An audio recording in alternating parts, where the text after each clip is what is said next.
Matric फल प्रकाश पाइबा परे आरंभ होइछि पुणी थरी A1 ପାଇଁ स्वतंत्र चयन परीक्षा। 3 दिन धरी ही चयन परीक्षा चलीथिबा बेले आज यह शेष होइछि।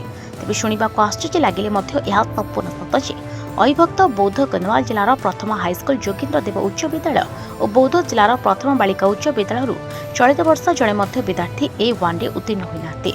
बौद्ध जिलार समुदाय 79 गोटी विद्यालय और 13टी विद्यालय 100% पास रिजल्ट रही बेले चलित वर्ष 9 जन विद्यार्थी सरकारी और 3 जन विद्यार्थी बेसरकारी हाईस्कल एभली समुदाय 12 जन विद्यार्थी A1 कृतकार्य होइछन्ते। तेबे बौद्ध अंचल प्रथम हाईस्कल भाव में परिचित ऐतिह्य विद्यालय जेडी हाईस्कल और जिलार प्रथम बालिका उच्च विद्यालय कौन विद्यार्थी A1 पाई नथिबारु एने निराश होइछि शिक्षा विभाग। बोर्ड परीक्षा पूर्व शिक्षा विभाग पक्षर चयन होइथिबा विद्यार्थी को मिशन A1 शिविर में स्वतंत्र तालीम प्रदान सहित उभय विद्यालय समस्त आनुषंगिक व्यवस्था सत्वे शिक्षक आंतरिकता भाव एभली निराशजनक फल मिलिथिबा साधारण चर्चा होइछि। सेहिपरि दीर्घ वर्ष धरी जिलार विभिन्न हाईस्कल नियुक्त शिक्षक शिक्षयित्री को बदली करा जानथिबा कारणରୁ शिक्षादान प्रति शिक्षकों एतटा दायित्वबोध रहुनथिबा अभियोग होइछि। उभय विद्यालय मध्याह्न भोजन ड्रेस पाठ्य उपकरण अन्य सुविधा सत्वे शिक्षार मान वृद्धि होनथिबा तथा मैट्रिक फल को जिला शिक्षा अधिकारी टेमलाल दुबे स्वीकार करने सहित फलाफल नहीं विश्लेषण कर सूचना दैछन्ते।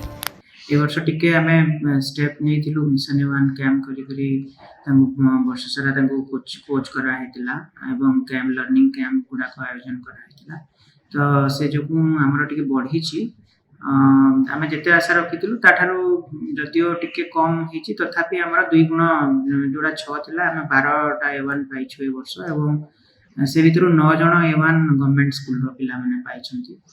तो जोटा आप पचारे सहरांचल स्कूल 2 जोटा अच्छे से A1 जो है गवर्नमेंट गर्ल्स हाई स्कूल बहुत चेष्टा करते A1 बाहर करने स्पेसिफिकली किसी पिला निज लेवल रे गाइड करुले किंतु A1 हो पारि ना गवर्नमेंट गर्ल्स हाई स्कूल बहुत 3 जन A2 रे अच्छा जोटा जेडी हाई स्कूल बहुत जड़े मात्र A2 पाई।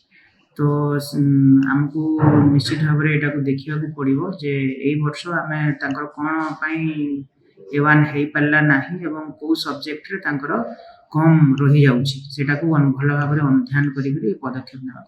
Bureau report हिराचल।